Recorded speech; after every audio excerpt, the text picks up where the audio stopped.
She said some wild shit just now, man. She said I'm getting on the double decker, man. Take my first spin on it, man. Pause, man. Devin Haney's chin. Devin Haney's jab. Devin Haney got it done. Shit.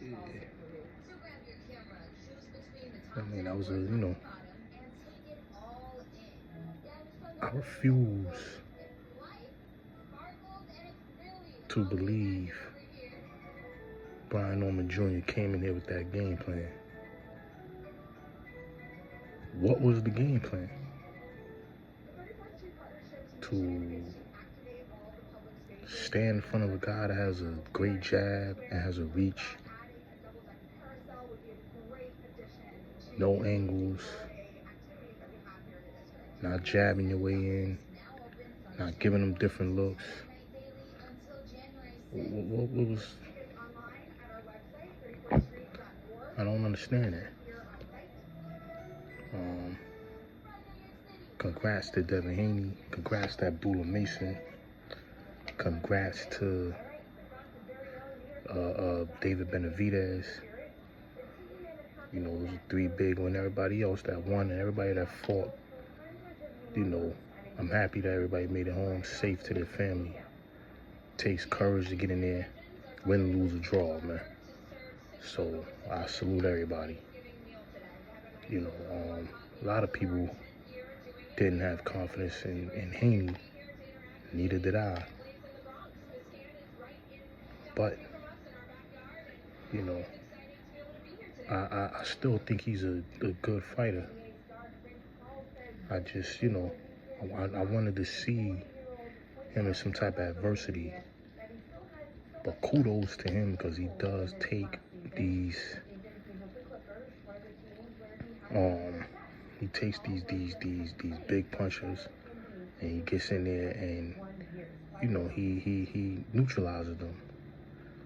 You know what I'm saying? Like, he takes on, you know, tough challenges. He's not afraid to get in there. And, you know, it was, yo, he did what he had to do. He used his jab. He gave different looks as far as, you know, he went on the attack. Then he would go back to his jab. And, I think once he got that knockdown in the second round, that pretty much, you know, kind of like changed the mind frame of Brian Norman Jr. You know, he went under the assumption that, you know, this guy's coming up in weight. He may not have the power to keep me off him. He barely has the power in the lower weight class. And, you know, he would probably just overpower him. That wasn't the case. I think just yesterday, I gave, you know, my take on the fight and some keys to victory. One of them was using angles, not standing in front of Haney. Don't let him get comfortable. Give him different looks. Go to his body. After I stopped watching the shit after the second round, I saw him. He did good the first round, but you could see, like, he's just coming forward. And he got too happy with that, and then he got clipped in round two. He went down, and I saw enough, man. I'm like, yo, I was watching the replay of the fight. I saw enough, man. So it's like, you know, my other theory, it's just a theory, is I be thinking these shits be rigged, man. You know, and I don't always mean rigged like, you know, just like, you know, they putting the money on it, rigged like that, like, you know. But I do think some of these fights are rigged, man. Rigged by a few ways. Rigged by the hand-pickers opponents So hand-picking opponents is like putting guys that, you know, in front of you that you know you're going to beat. Even if it's a big-name fighter, they put those guys in front of you because they know that they don't have what it takes to beat you. So it'll be a good name, but an easy victory because you may have quicker feet, quicker hand speed. You might be a thinker in there, and they're just a guy that is just tailor-made for you, coming forward,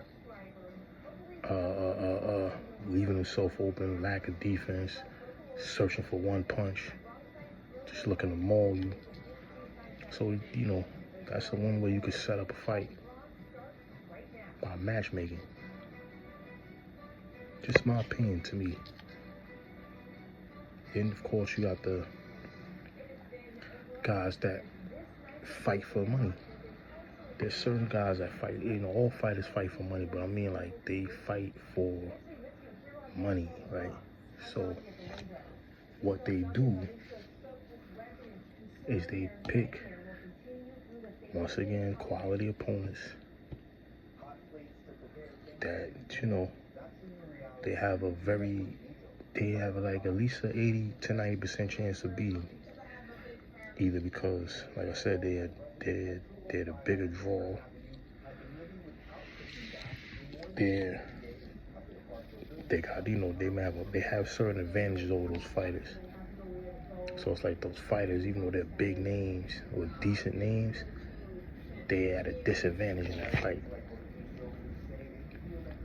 You know what I'm saying? Like when you look at like a lot of tank fights, you know, the one tricky fighter he fought was what's my man named Frank Martin. And Frank Martin, you know, he was inexperienced, so you know he got put out. You know what I'm saying? Like but majority of the time he was fighting, you know, Mexicans because one, they sell fights, and two, they were, you know, easy opponents for him to knock out.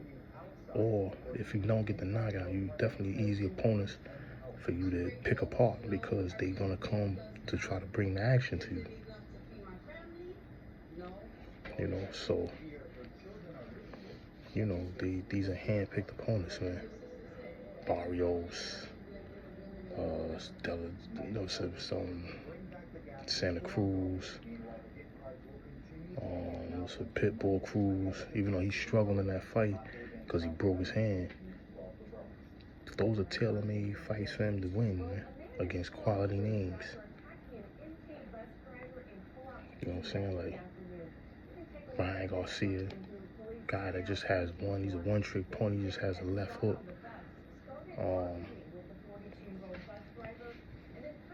You know, he went in there with Lamar Roach, guy that actually used his jab and, you know, was able to stand his ground and make him think. You see, another thing too is like that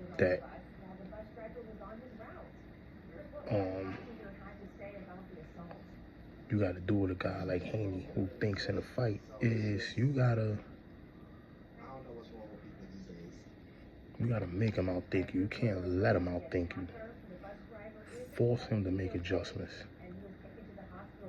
No, don't let him make it. Like guys like Mayweather and Crawford, what they do is they download and then they make they go to their game plan.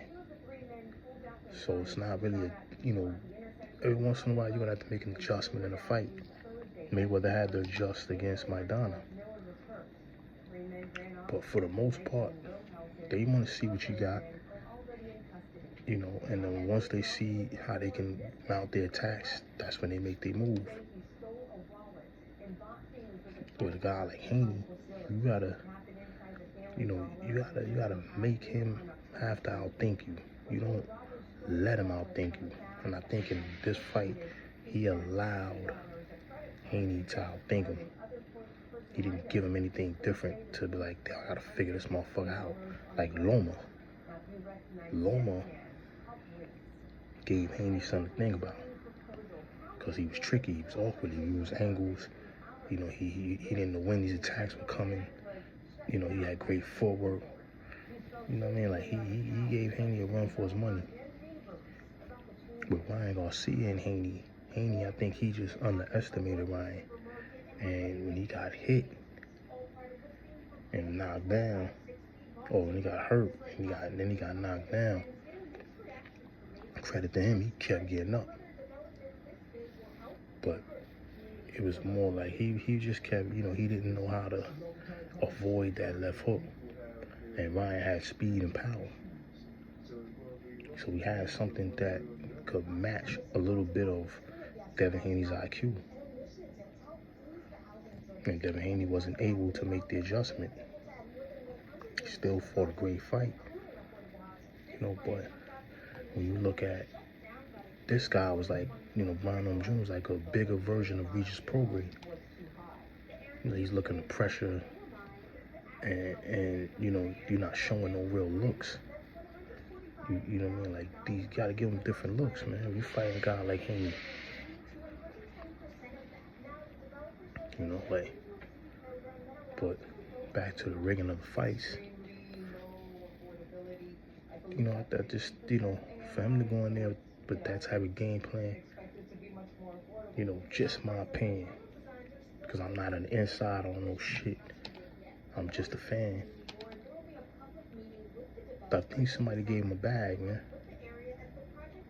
Because I refuse to believe he went in there against Haney, knowing that Haney has flaws with protecting himself from a left hook, fighting tricky fighters. You didn't show anything.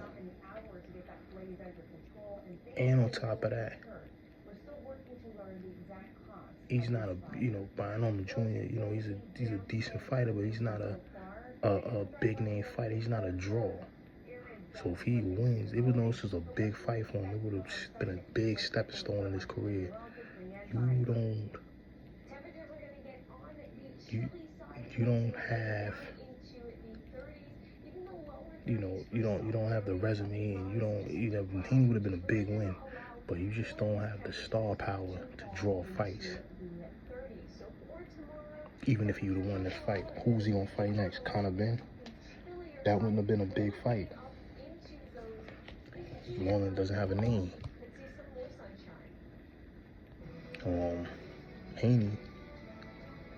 Haney's still, you know, even though he's at 147, he's just coming up to 147. He still has options at 140. You know, he's staying at division fight Conor Ben. That's going to be a bigger fight than Brian Jr. He's the bigger draw. You know, so, you know, if he went back down or one of those guys come up, or Ryan Garcia wins his next fight, you got a potential rematch right there. Even though they fumbled the bag, they can, you know, they can get a new handoff, and maybe you can see that fight. Or you fight Teofimo Lopez. Or you fight, if Shakur wanted to go to 147, you might force Shakur.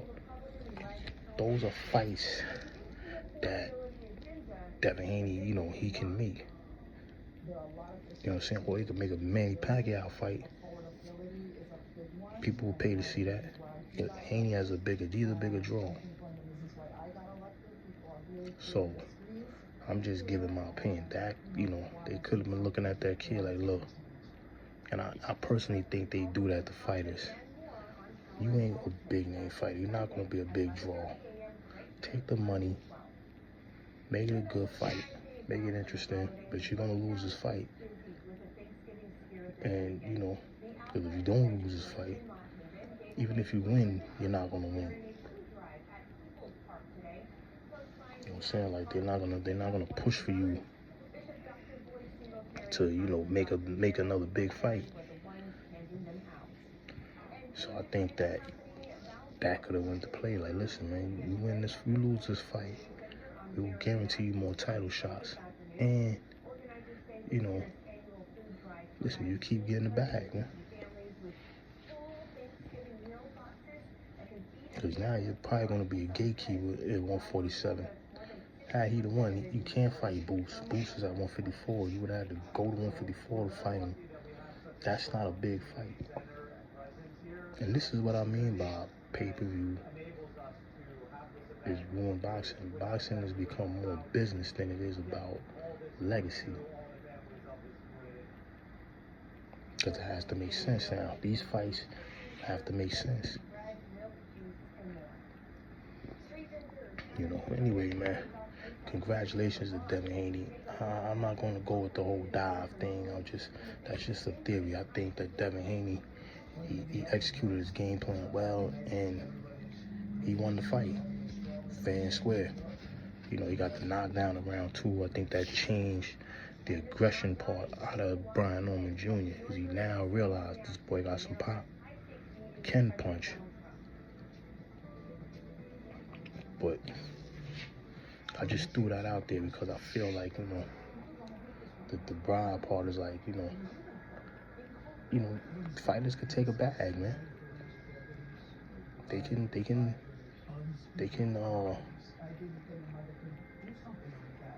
lose on purpose, or they can, you know, because it's just hard to believe that a fighter would train that hard, sacrifice beef from his family to go out there to do that. You know what I'm saying? Like, now we seen Spence, you know, go out there and didn't perform good. I think Spence knew he was damaged goods. And see, that's another thing what I mean by rigging fights. I don't think that fight was rigged, like, you know, mafia rigged or gambling rigged. I think that particular fight with Crawford, I think Crawford and Spence both knew that he was damaged goods. I think Crawford wanted that fight way before that accident. I don't think Crawford was clamoring for that fight, but that was a fight he wanted. You know, but I think that Spence knew that he really had not that much left in the tank. And he kept thanking Crawford, like, you know, for this fight. Like, you know, you bent to Crawford's will trying to make this fight, gave up all these concessions. We haven't seen you in the ring since. You knew you was going to get a little $20 million and then get that backhand money. You know, whenever these fights we played and all, they know you're going to get that check. You know what I mean? So, to me, this was like a retirement plan fight. You know, I think he went in there to win. I don't think he went in there to lose. So don't get it twisted when I say, you know, fights are rigged, like, he went in there to just lose. He went in there, you know, thinking, like he said, I'm going to overcome whatever I'm going through, and I probably can still win this fight. You know what I'm saying? He looking at Crawford the same way, a little guy coming up, not really coming up in weight, but he's a little smaller guy than me. You know, I'm a beast. I beat niggas up, you know, I end careers. And he probably thought, you know, hey, look, nobody beat me before. I don't know what the feet feel like. I think I can overcome whatever I'm going through and will myself to win. And it didn't work. I think once he got knocked down in the second round always, and he was embarrassed. You know, he wanted some get back. Tried around 3, couldn't get it. And I think he realized that I might have been in over my head just a little bit too much in this fight. But he gonna keep trying. You know, he got knocked down again, and I think, you know, confidence kind of slipped a little bit. The first one, I don't think he was hurt. I think it was more of a flash knockdown. Then that third knockdown was like took everything out of him. So it was like every time he was starting to get close, and he just got clipped. And it wasn't even a hard shot, but he went down. He got up. And I think that his confidence just wasn't there anymore. So I think with that fight, he went into that fight mainly for the bag. Not necessarily looking, not saying he didn't want to win or he didn't try to win, but knowing that he was damaged goods. He haven't fought since.